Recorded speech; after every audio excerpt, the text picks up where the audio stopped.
나오는 이 상부상조 전통, 인격의 가장 중요한 것을 바탕으로 하는 협력. 실질적으로 우리가 행복을 봅시다. 행복을 볼 때 돈을 많이 버는 것이 행복이에요? 어떤 때 인간은 행복을 느낍니까? 인간은 정을 주고받고 사랑을 주고받을 때 가장 행복감을 느끼는 거예요. 그게 사회적 속성이 그만큼 강하다는 거예요. 나만 잘 살면 된다 하면 너무고 이걸 벽을 쳐. 벽을 치는 순간 고립이 돼요. 고립이 되면 정의의 흐름이 끊기기 때문에 불행해진다. 우리 아파트가 왜 문제예요? 그냥 그 아파트 벽이 너무나 두꺼워. 그래갖고 정이 흐르더라네.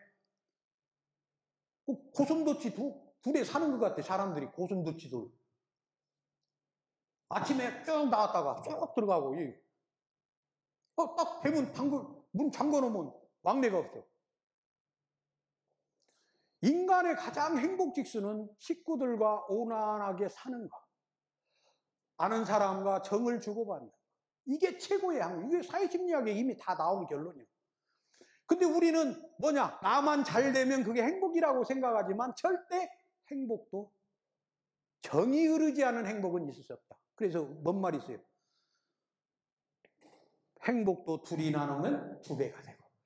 우리 즐거운 일 있으면 전화해요, 안 해요? 야, 나와. 한잔 해야지. 응, 호주. 그것도 아는 사람 있어요? 그러면 불행한데. 그럼 또 슬플 때 어때요? 마음이 안 좋을 때. 어떤 때는 너무 슬프면 또 전화가 안 되지만, 좀 마음이 안 좋은 일 있으면 또 전화하죠. 행복은 둘이 나누면 배가 되지만, 슬픔은 둘이 나누면 반절이 된다. 그 다음 거꾸로. 행복도 혼자 누리면 반절이 되고, 슬픔도 혼자 누리면 배가 되죠. 슬픔은 배로 올라가죠. 그러니까 여러분들이 옆에 누가 있냐, 여러분들이 중요한 사람이 있냐 없냐는 이거 굉장히 중요합니다. 그러니까 나이 들수록 어쩌? 사람들이 나이 들수록 막 이 호주머니냥 짠돌이 오고 입만 막 살갖고 얘기해줘. 막 술집 가봐요. 막 나이 드신 분들 오면 귀가 먹어갖고, 나도 좀 나이 먹었는데, 막 술집 가면 나이 든 사람하고 막 귀가 먹은 데다 막 말하면 막 시끄럽고 자기만. 그리고 술값은 안 내려고 뒤로 뺀단 말이에요.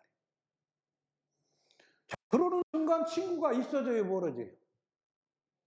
멀어져요. 돈도 마음이 있어야 가고, 또 돈이 있어야 마음도 가는 거예요.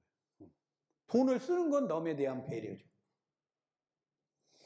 그러니까 율곡이 이렇게 덕스러운 행동을 하고 이 사랑을 몸소 실천하고 이렇게 더불어 사는 그런 사회를 만들려고 했던, 그렇게 또 가르쳤던 심사인당이 5만 원권의 집회가 된 것도 바로 이런 것 때문에. 그것이 있어야 합니다. 그래서 그 뒷페이지에 보면 그 에머슨의 성공이란 무엇인가가 나오죠. 굉장히 문구가, 에머슨 수학록이 굉장히 아름답죠. 한번 제가 읽어볼게. 한번 여러분들이 이거 써놓은 것은 한번 이렇게 잠시라도 우리 성찰하고 하는 거예요. 성공이란 무엇인가? 성공이란 자주 밝게 웃는 것이다. 지성인으로부터 존경을 받고 아이들로부터 인정을 받는 것이다. 그 아이들로부터 인정받는 것이다. 아주 중요한 말이죠. 아이들한테 인정받는 사람. 그건 사심이 없다는 소리예요. 이게 사심 있는 사람들은 아이들 굉장히 싫어하죠. 어린 왕자가 돼야 돼요. 어른들은 뭘 좋아한다? 어린 왕자가 숫자를 너무 좋아해요. 이해타산적이에요. 그러니까 이놈의 세상이 탁해. 아이들이 좋아할 수 있는 건 어른이 그만큼 순박하다. 자, 정직한 비평에 감사할 줄 알고, 너무 막 말을 해도 감사할 줄. 우리 어때요? 저도 잘 수양이 안 돼서 막 뭐라고 하면 그러는데, 저번에 페이스북에다 했더니 막 아주 살벌한 소리가 어쩌면.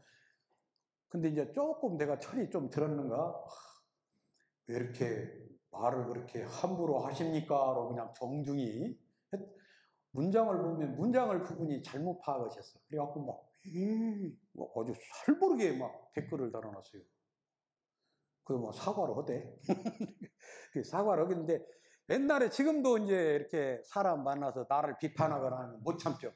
그 분노가 때로는 살인을 부르고 친구끼리 말싸움이 결국 아주. 근데 이 분노는, 여러분들이 분노는 왜 생깁니까? 분노.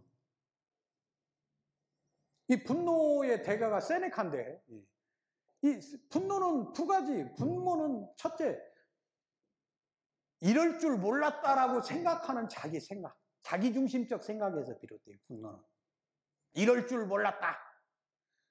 내가 가다가 이렇게 가다가 이거 팍 걸려서 넘어졌어. 그러면 승질나면 우리 어떻게 해요? 돌뿌리다 팍 차버리지. 그럼 내 발만 아프죠. 근데 왜 돌뿌리 걸리면 내가 발로 차요? 어이, 이놈이 감히 내가 잘못 봤는데. 내가 잘못 본 거지 돌뿌리하고는 아무 상관없잖아요. 그러니까 이게 쉽게 말하면 이 분노. 그리고 엉뚱한 일이 일어나. 그러면 사람이 분노를 느끼죠. 엉뚱한 일. 내가 예상하지 못한 일이 일어났을 때 사람은 분노를, 때로는 공격하기도 하고, 근데 전혀 예상하지 못한 일에 사람들은 분노를 합니다. 그래서 분노할 때는 어떻게 해라 했어요? 참으라. 조금 참아서 생각하라. 10가지 쉬고 나서 화를 내라. 그러면 분노가 깔아난다. 그거죠. 근데 여러분들이 요새 우리나라가 분노의 공화국인데, 이 분노가 왜 생기냐? 그만큼 인생살이들이 평탄하지 못하고 각박하다. 이 승자 독식주의 문화, 경쟁이 치열하다 본 게 분노가 많아진다. 너무 사람들이 끝 분노죠. 자, 비판에 감사할 줄 알고. 이거 굉장히 중요한 말이죠. 여러분도 술 먹다가 나에게 비판을 해도 그래, 그럴 수 있다. 그럴 수 있다 항상 생각을 하고 다시 한번 되짚어 보면 나한테 독이 된다. 뒤에도 나오지만 왜 우리는 성찰이 하냐? 항상 나를 되돌아보고 반성하지 않으면 내가 좋게 될 수가 없다. 나쁜 친구의 배반도 참아낼 줄 아는 것이고, 내가 뭐 했어요? 친구라도 10명 중에 3명은 내 편이 아니다. 써놔요. 그런 건 중요해요. 친구라도 10명 중에 3편은 내 편이 아니야. 인간은 항상 가면 쓰고 있어. 10명 중에 1명은 사이코패스예요. 겉으로는 엉엉해도 너 언젠가는 너 죽여 하는 사람이 사이코패스. 그것은 직업의 관계입니다. 아름다움이 무엇인지를 아는 눈을 갖고, 아름다움. 이게 굉장히 중요하죠. 평가할 줄 알아야 하는데, 이게 평가한다는 게 쉬운 일이 아니죠. 요새 그림 봐갖고, 아이고, 얘 좋다. 이게 뭐 말하기도 어렵고, 난해한, 특히 이제 제가, 우리 한국이, 지금 내가 실제는 이런 철학 중에 서양의 분석 철학을 전공했기 때문에, 이런 내용하고는 전혀 틀려요. 내가 이렇게 대학을 석사 논문 때, 서양의 대표적인 철학자가 비트겐슈타인인데, 언어 분석 철학인데, 그 사람들 철학은 언어 분석이다. 왜 철학이 언어 분석이냐? 그걸 내가 처음에는 분석 철학이 좋아서 갔는데, 깊이 따져본 게 이건 말이 안 돼. 철학은 삶의 문제를 다루는 거고, 언어 이전에 삶의 문제를 다루는 것이, 하고 석사 논문을 그렇게 썼어요. 그러니까 제가 고달퍼겠어요? 안 고달퍼겠어요? 그 당시 대학 풍토로 보면. 도장 찍는 사람들이 다 분석 철학을 한 사람인데, 분석 철학을 공격하는 거 아닙니까? 그래서 이제 대학의 거리가 멀어진 거죠. 그때 대학원 때 그 얼굴 모습을 보면 정말 슬퍼. 너무나 막 어떻게 이제 갈 길이, 교사까지 하던 사람이 그것 때문에 그만뒀는데, 이게 대학을 그전에는 그냥 교수들이 서로 오라고 하는데, 이제 이게 이렇게 되니까 논문 때문에 이제 그것은 내가 인생을 보니까 발톱을 빨리 드러내면 안 되죠. 시대의 흐름을 파악하고 어느 정도 순응하면서 가야 되는데 너무. 근데 다행히 이번에 제 석사 논문이 퇴계연구소의 논문으로 이렇게 빛이 됐다는 것이 인터넷에 떠 있더라고요. 그래서 아이고 40년 가까이 다 돼갖고 석사 논문이 빛이 보네. 왜? 우리 성리학은 삶의 문제를 직접적으로 다루는 학문이죠. 근데 제가 다닐 대학 당시는 분석 철학이 유행을 하는 게 성리학은 철학도 아니다라고 내팽개 쳤었어요. 근데 내 석사 논문이 당연히 성리학은 철학의 기초가 된다. 이걸 밝혀준 논문이잖아요. 그래서 살아나요. 제가 보면 제가 서양 철학을 전공 안 했다고 생각하는데 보면 노자 장자 이런 얘기도 많이 오고 그러는데 실제 저는 엄밀하게 보면 분석 철학을 전공합니다. 근데 이제는 분석 철학이 할 일이 없어졌어. 그 언어 분석에서 못해요. 아무 의미가 없죠. 그래서 제가 유튜브에다 삼국지를 지혜를 얻는, 살아가는 데 필요한 철학적 지혜를 얻는 그런 강의를 시작한 것도 그냥 철학하면 딱딱하고 어렵다. 그런 생각을 지우기 위해서 삼국지를 통해서 인생을 살아가는 어떤 지혜, 삶의 지혜, 이것을 하게 된 이유가 그거예요. 그러면서 이제 서서히 철학 분야도 앞으로 또 하고, 좀 철학이라는 것이 왜 인기가 없어졌냐? 바로 분석 철학을 하면서 일반 대중이 언어 분석이라는 게 재미가 있어요? 논리를 근거로 한 아무 재미없어요. 삶에 대해서 이런 방법도 안 해줘. 논리만 갖고 따지는 거예요. 그냥 재미가 없죠. 일반인들한테는 분석 철학 전공하는 사람 초빙해서 이런 데 강의할 일이 없어요. 아무것도 안 알려줘. 그리고 분석 철학이, 내가 철학가에서도 얘기했지만 분석 철학이 철학을 대중에서부터 멀어지게 했다. 그 말을 한 거예요. 철학이 왜 이렇게 인기가 없냐? 철학이 인기가 없는 것은 인간에게 필요한 삶의 지혜를 안 가르쳤고 깊이 있기 때문에 이렇게 오늘날 우리나라 철학이 완전히 됐고, 또 우리나라 철학가가, 내가 철학가에서도 얘기했지만 어떤 한 인물을 갖고 얘기만 해. 그러면 그 한 명의 인물만 갖고 얘기하면 그 사람의 생각, 사고에 제한되죠. 통합적으로 생각을 못하죠. 그래서 인문학 강의가 철학 강의나 이런 것들이, 예를 들면 플라톤 강의 해봐. 플라톤 강의 여러분 들어봐야 일상인들이 들었을 때는 저거 이상한 나라 이 얘기하는 것 같은 그런 예감이 옵니다. 공자 얘기하면 좋은 말이 많이 있죠. 그것은 삶의 지혜를 주는. 그러나 거기에도 보면 너무 도덕적인 것만 따지죠. 인간은 도덕적으로만 살 수 있어요? 저기 칼 들고 오는데 양심으로 살 수 있어요? 때로는 술수도 필요한 거고. 도덕 이전에 힘이 없으면 협상이 돼야 안 돼요? 안 되죠. 이런 여러 가지를 종합적으로 생각해서 할 수 있는 그러한 얘기가 돼야지, 누구 강의 이거 들어보면 나중에 남는 게 하나도 없어요. 자, 그 다음에 아이를 건강하게 기르거나 한때기의 정원을 가꾸거나 주변 환경을 좋게 만들음으로써 좀 더 좋은 세상을 만들고 떠나는 것이다. 내가 살아있게 단 하나의 생명이라도 행복해지는가? 결국 진정한 성공은 나보다도 다른 사람과 행복하게 사는 것이 진정한 성공이라고 말해주고 있죠.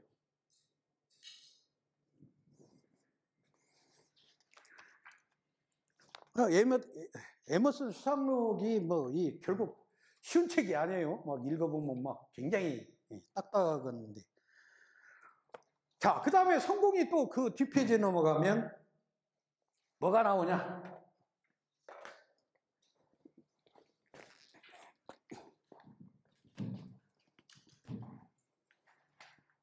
내가 이거 굉장히 많이 쓰는 거죠. 이번에 조조의 죽음에도 그거 나오는데,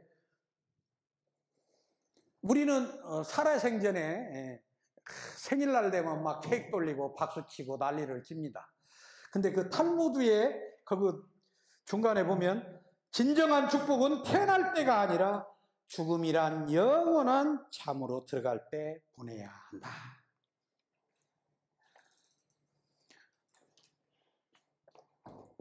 자, 이렇게 할 때 어때요? 우리가 죽을 때 박수 받는 거죠. 박근혜가 실패한 인생을 산 것은 결국은 이것도 없었고 죽을 때 박수가 아니라 지금 어떻게 됐어요? 영원히 피박수죠. 역사 속에 악인으로 남는 거예요. 우리는 태어날 때 항상 그냥 태어나도 생일날 이렇게 축복을 하지만 그 태어난 아기가 도둑놈이 될지 살인마가 될지 아무도 모른다 이 말이에요. 그래서 우리가 태어난 걸 항상 축복받기 이전 그런 것을 중요시 여길 게 아니라 죽을 때 박수 받는 사람이 되는 것이 박수 받을 때 진정한 성공한 사람이다. 그러려면 죽을 때 박수 받으려면 뭐가 깔려 있어야 돼요? 이 선함이 깔려 있어야 돼요. 선함이 깔려 있어야 돼요. 항상 선함 더불어 살 수 있는 것. 이 다른 사람을 전혀 생각하지 않고 행동하는 것은 내 뇌에 문제가 있다고 생각하셔야 돼요. 사회성의 문제가 있구나. 내가 다른 사람을 호평하게 이렇게 호탕하게 뭐 하나라도 사줄 수 있는 그런 마음이 있어야. 사람은 또 인간한 사회성은 뭐예요? 내가 한 번 사면 또 사주게 돼 있죠. 기본 법칙이 사회적 동물이라 그래요. 근데 그렇지 않은 사람이 있어요. 그냥 먹을 때만 되면 도망가는 사람이 있는데 그런 것은 문제가 되지만 항상 더불어 사는 이 선악이 있어야 된다. 즉 덕이 있어야 된다. 그 벤자민 프랭클린이 덕의 기술에서 제가 인용해 놓은 그것이 바로 그 얘기예요. 프랭클린은 항상 항상 덕스러운 행동을 해야 우리가 진정한 성공이라고 말할 수 있지 덕스러운 행동을 안 하는 사람은 성공이라고 말할 수 없다. 근데 우리는 돈 버는 기술, 돈 버는 재주 이런 쪽에만 지금까지 너무 익혀왔고 우리의 고유한 전통, 특히 이러한 전통은 완전히 무너뜨린 거예요. 그만큼 우리가 불행의 지수가 높아졌다. 그럼 프랭클린 한번 읽어볼까요? 프랭클린도 이 명저예요. 누구나 사람으로부터 자신의 가치를 인정받고 그들에게 존경받고 싶은 열망은 있지만 옳은 방법으로 인정받고 존경받는 사람이 적은 것은 걱정스럽고 슬픈 일이다. 그때도 마찬가지죠. 이런 숭고한 야망을 그릇되게 추구하는 일이 너무나 흔하다. 지금은 요새 우리 정치가들 보세요. 그냥 완전히 아수라장이죠. 아수라장. 뻔뻔스러워. 거짓말도 어떻게 잘하는가. 요새 트럼프는 거짓말쟁이, 시진핑은 어떤 사람이에요? 근데 시진핑은 완전히 이거 시황제처럼 지내려고 하는 아주 능구랭이죠. 얼굴에 써있어. 구랭이라고. 제가 볼 때는 구랭이 사람. 저는 관상 보는 사람은 아닌데 시진핑 보면 구랭이 사람이에요. 그래갖고 막 빼갑는 인도 영토, 남중국에 자꾸 심기를 건들죠. 홍콩도 막 중국 본토로 귀합시켜버리고 강제로. 지금 미국과 중국 이 두 대통령 자체가 패권주의예요. 그러니까 이 세상이 다 시끄러워. 그런 사람들을 존경하는 세상이 되면 안 되는데 이렇게 봐. 야망을 그릇되게 추구하는 일이 너무나 흔하다. 너무나 흔하다. 중요한 사람이 되고 공부에 매진하거나 부를 쫓는 사람도 있고 재치있고 매력적인 사람이 되어 인정받으려는 사람도 있다. 하지만 덕과 비교해 볼 때 재치나 부, 외모, 학벌이란 무엇인가? 이 서양 사람들 중에 벤자민 프랭클린은 유일하게 이런 덕을 강조한 일종의 철학자라고 말하기는 어렵지만 이 사람이 대통령이자 피레침을 또 만든 사람이죠. 과학자이기도 하고 아주 재주가 그 여러분들이 보세요. 대통령이자 이런 글을 썼다. 피레침을 만든 과학자라. 그 뭐 여러분 능력이 안 되죠. 왜 이것은. 우리가 매력적인 사람을 좋아하고 공부를 많이 한 사람을 칭송하며 부유하고 힘 있는 사람을 두려워하는 것은 사실이지만 덕이 있는 사람은 숭배하고 사랑한다. 이것은 자연스러운 일이다. 덕이 있는 사람을 숭배하고 사랑한다. 그렇죠? 사람 좋으면 여러분이 꼭 그것만 아니죠. 사람 좋은 사람이 편안하죠. 덕이 있는 사람이 편안하다. 즉 우리를 행복하게 한다 이 말이에요. 행복은 편안할 때 오는 것이지 긴장하고 승리했을 때만 오는 것이 절대 아니다. 승리했을 때 기쁨은 잠시죠. 그러죠? 그 경쟁에서 승리하려고 얼마나 죽을 일을 합니까? 그만큼 덕 있는 사람은 흔하지 않기 때문이다. 부지런히 선행을 하면서 자신을 훌륭하게 가꾼다면 덕이 있는 사람이 늘어나겠지만 선함이 없는 훌륭함이 존재할 수 있다는 생각은 대단한 착각이다. 그거 중요하죠? 선함이 없는 훌륭함이 존재할 수 있다는 생각은 대단한 착각이다. 덕을 갖추지 않는 훌륭한 사람이라 결코 있을 수 없다. 즉 이것을 거꾸로 말하면 진정한 성공은 무엇을 갖춰야 된다? 덕스러운 행동을 하고 죽을 때 박수를 받는 사람이 되어야 된다. 그런데 이제 뒤쪽으로 넘어가면 이제 그 뒤쪽에 그림의 밑에 에피텍토스 얘기가 나오는데 이것도 한번 읽어봅시다. 돈이든 지갑을 잃어버렸을 때는 곧바로 알아차리면서 인간성, 선량함, 온순함, 사랑을 잃어버렸을 때는 어찌 그 손실을 쉽게 알아차리지 못했는가. 즉 우리에게 가장 소중한 것이 뭐예요? 행복의 가장 결정타가 인간성이에요. 근데 우리는 인간이 타락한 건 걱정 안 하면서 돈 잃어버린 건지.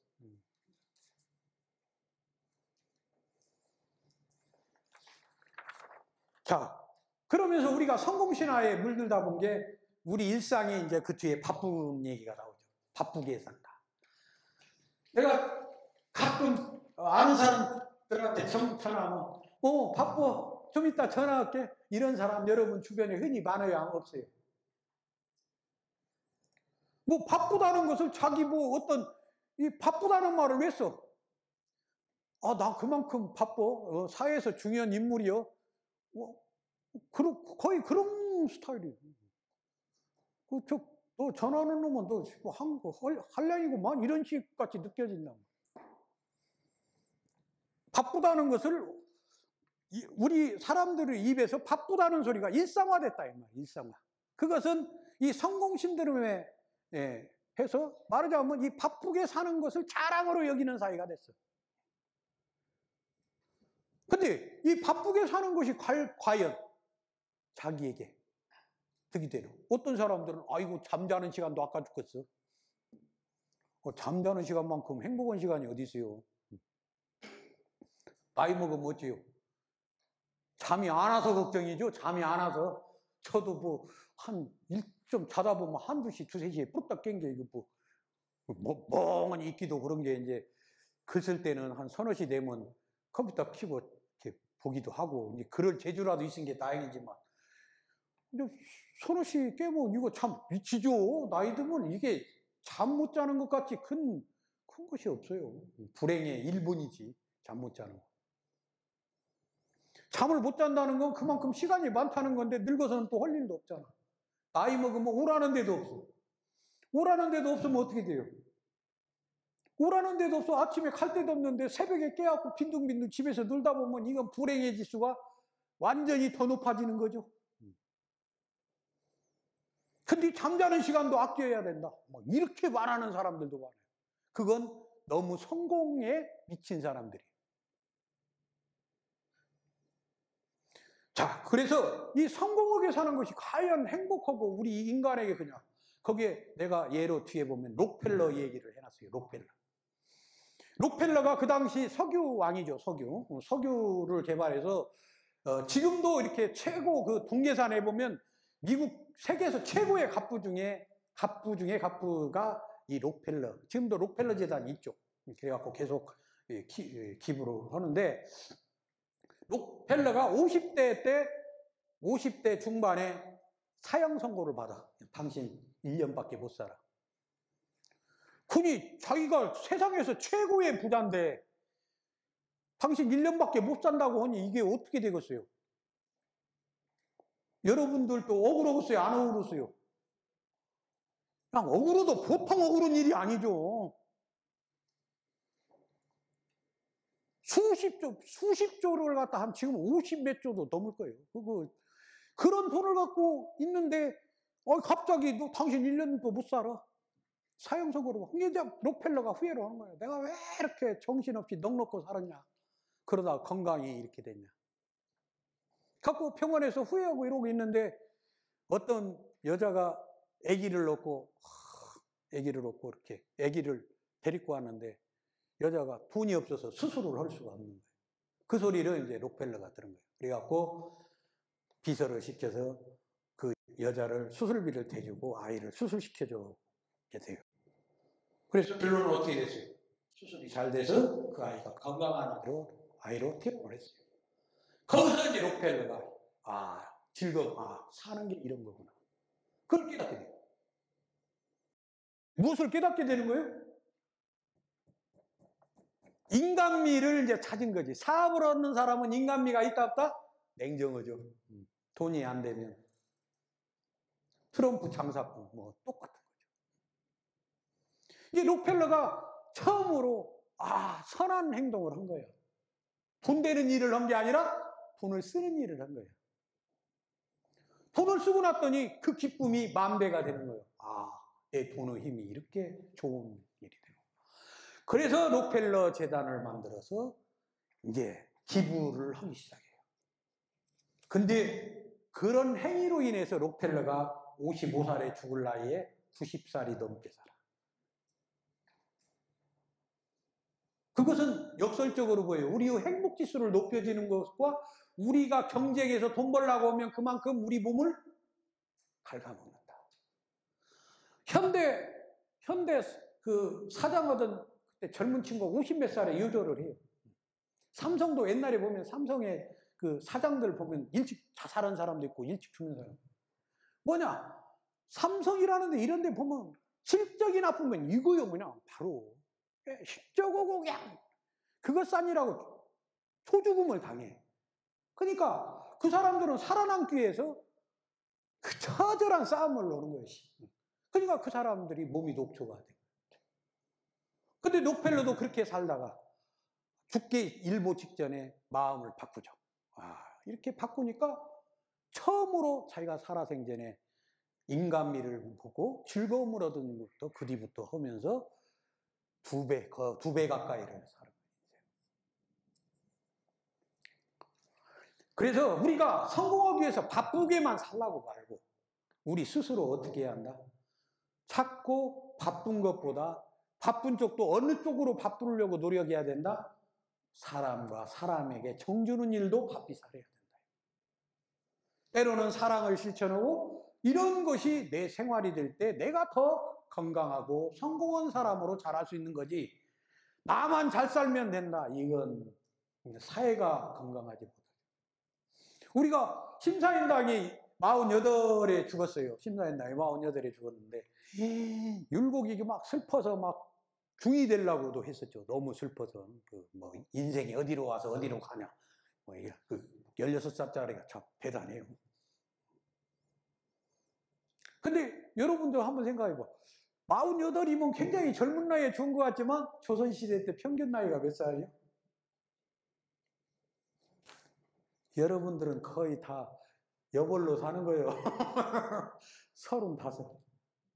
근데 실질적으로 낳자마자 죽은 애들은 평균에 안 들어가겠죠. 그런 게 잘 신고 안 된 사람들은. 옛날에는 낳자마자 죽을 때가 많잖아요. 35인데 48이면 오래 산 거예요. 그러니까 그 록펠러 살 때는 그래도 조금 하지만 그 55살 적게 사는 거 아니에요, 그 당시도. 근데만 이 사람이 마음을 완전히, 이게 바쁘게 살 게 아니라 이게 패턴을 완전히 바꿔서 결국은 오래 살고 행복을 살아갔다. 이런 말을 하고 있어요. 자, 그러면서 이제 우리 뒤로 이제 마지막으로 반성하고 실행하는 삶은 위대하다. 자, 우리가 이제 이렇게 진정한 성공이 하려면 단순히 사회적으로 성공할 것이 아니라 진정한 성공은 아름다운 영혼과 덕스러운 행동을 해서 죽을 때 박수 받는 사람. 그 사람 참. 근데 공자는 뭐라고 있어? 그 나이 들어서 죽지 않고 그냥 나쁜 짓만 하는 사람을 뭐라고 했냐면 공자는 생명의 도둑이다.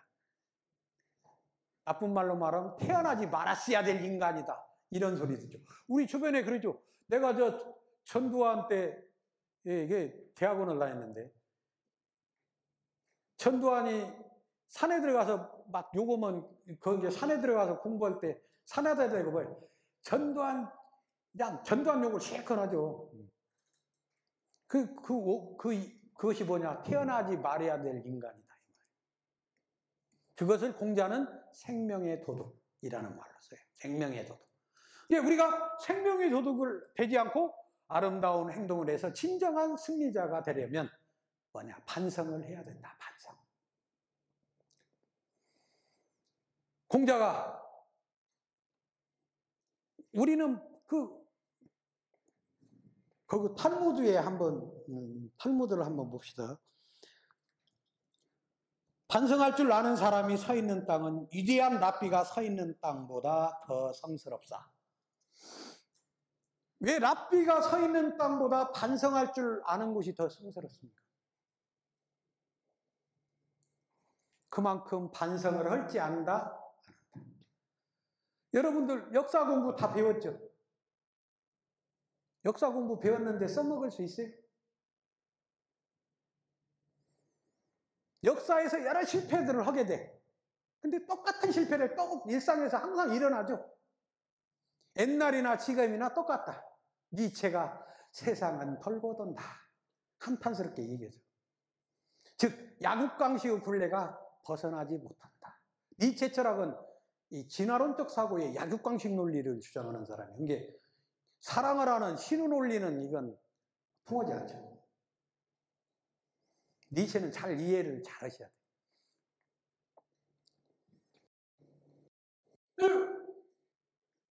사람들은 반성할 줄을 모르는 거예요. 역사를 보고 반성하고 또 생각을 해야 되는데 남 얘기야, 남 얘기. 자기 얘기가 아니야. 내가 예를 들면 사업에서 실패를 했다. 또 뭘 해서 실패를 했다 하면 뭐부터 해야 돼? 내 반성부터 해야 하는데 누구 탓? 흔히 조상 탓. 그 다음에 운 탓. 두 가지로 하죠. 우리 부모를 잘못 만났어.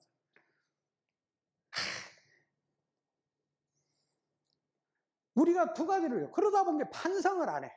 남에 대해서 비판은 잘하는데 자기 자신에 대해서 비판을 하면 아주 싫어하죠. 그러니 아무리 랍비가 가르친들 반성을 하지 않으면 내 것이 된다 안 된다? 내 것이 안 되죠. 여러분들이 교회 나가는 사람도 있을 것이고 교회 나가지만 내가 볼 때 교회 나가는 사람들 내 주변에 보면 사랑을 실천하는 사람이 거의 보이질 않아요. 내 이웃을 내 몸과 같이 사랑하라 해놨는데 돈 낼 때 보면 이기적인 사람이 더 많아. 근데 어떻게 11조는 내는가 모르겠어. 원래 11조는 없는 거예요, 계명에. 내가 그것은 분명히 우리나라 교회가 많아진 이유는 그것은 계명에도 없는 11조를 교회에서 걷어들였기 때문에 이 교회가 많아진 거예요. 그리고 교회가 대형화되고. 11조는 계명에 있다 없다? 구약의 마을 운영자금으로 거둔 거지. 그게 11조는 세금 아닙니까? 10분의 1을 내는 것은 이게 보통 일이 아니죠. 마을의 운영자금으로 거둔 거지 그게 교회에서 거둔 것이 아니다. 근데 한국 교회들이 거짓말을 해요. 그래서 이제 요새 댓글 보잖아요. 목사가 아니라 사장이라고. 인터넷 댓글 보세요. 사장이라고 하잖아, 사장.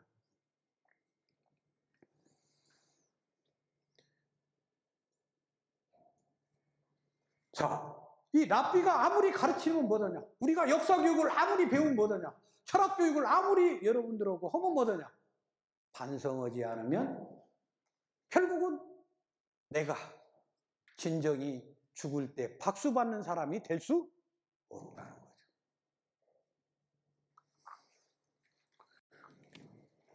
그래서 그 뒤쪽으로 그거 욥 얘기가 잠시 나오는데, 욥은 뭐냐면 성경에 그 욥이 나오는데, 욥이 부자하고 잘 살고 있었는데 어느 날 갑자기 자기 재산을 다 그냥 자기가 키우던 가축이 다 죽어, 자기 처자식까지 싹 죽어 거지가 돼버리죠.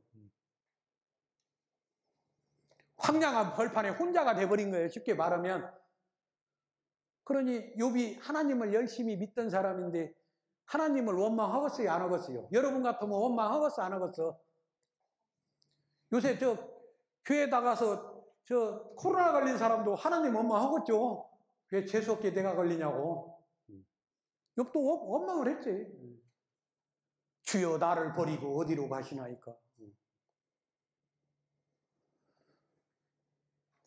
다 원망을 할 수 있지만 일단 그렇게 됐을 때는 왜 그렇게 됐는가? 거기서는 하나님이 다 뺏었다고 이렇게 되지만 그건 비과학적인 얘기고, 그것은 뭐 병이 걸려서 죽었는지 어쩌는지 그건 할 수가 없는 얘기죠.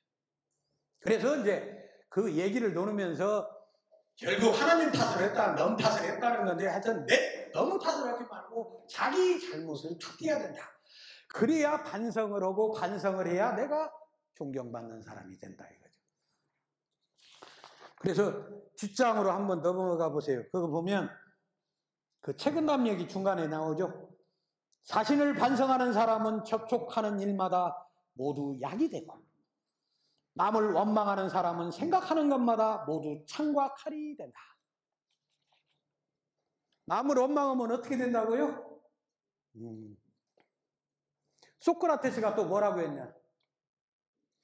성찰하지 않는 인생은 무의미하다. 그래서 소크라테스는 성찰을 위해서 너 자신을 알라. 유명한 말을 하죠. 너 자신을 알라라면 항상 모든 일에 있어서 내 자신이 주도적으로 하기 때문에 나를 돌아보고 내가 무슨 잘못을 했는지 이런 것을 생각해 보라는 것이요. 그래서 성찰하지 않는 인생은 무의미하다.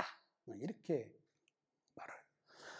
그 다음에 이제 마지막으로 우리가 그 징기스칸 얘기가 나오는데 하도 이 명규라, 이게 징기스칸이 실제 말했는지 어쩌는지 나도 모르겠어요. 내 책에서 보다 보니까 징기스칸 얘기라고 나왔는데 이게 너무 그 멋있어서 제가 한번 읽어보면서 우리 성찰의 기회를 갖도록 합시다. 집안이 나쁘다고 탓하지 말라. 나는 9살 때 아버지를 잃고 마을에서 쫓겨났다. 진짜 힘들었죠. 그 아버지가 죽어갖고 쫓겨난 게 몽골 허 벌판에서 어떻게 됐어요? 어머니하고 이복 동생들하고 같이, 아니 동생들하고 같이 살다가 결국 먹을 것 갖고 징기스칸이 동생들을 다 죽여버리죠. 왜? 몽골 벌판에서 잡아먹을 수 있는 건 쥐밖에 없어요. 그렇게 힘들게 살았죠. 가난하다고 말하지 말라. 나는 들쥐를 잡아먹이며 연명했고 목숨을 건 전쟁이 내 일이었고 내 직업이었다. 작은 나라에서 태어났다고 말하지 말라. 그림자 말고는 친구도 없고 병사로만 10만. 백성은 어린애 노인까지 합쳐 200만도 채 되지 않았다.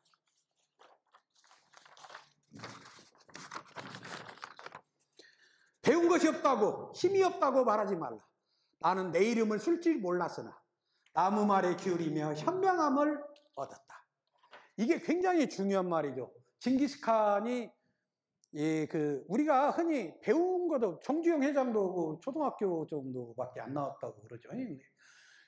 대그룹을 만들 수 있는데 이것은 뭐냐면 징기스칸이 세계 절반은 안 돼도 엄청 3분의 1의 땅덩어리는 아마 세계에서 차지했을 텐데, 이 사람이 못 배웠어도 이 기술이나 이런 사람들을 다 초빙해서 들어요.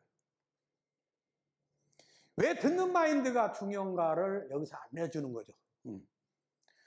우리가 옛날에 고건 총리가 왜 이 수반으로서 최고의 수반으로 칭송을 받냐면, 그 사람은 자기 말을 많이 하는 것보다 이렇게 듣고. 근데 우리는 대체적으로 어디 가면 어때요? 내 말을 많이 안 들으려고 그러죠? 말해도 듣다가 다 해버리죠. 털어내버리지. 근데 내가 진정한 큰 사람이 되려면 듣는 걸 굉장히 잘해야 된다. 처음에 듣는 게 습관이 안 되면 굉장히 힘들죠. 그러나 내 할 말을 꾹 참고 이렇게 들어주는 거, 이것이 이 칭기스칸이 못 배웠어도 세계 최고의 기술자나 최고의 학식을 가진 사람들을 초빙해서 이렇게 만들었다는 거.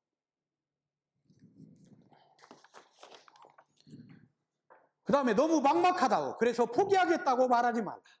나는 목에 칼을 차고도 탈출했고 뺨에 독화살을 맞고 죽었다 살아나기도 했다. 이건 포로로 잡혀갖고 그런 일이죠. 포로로 잡혀.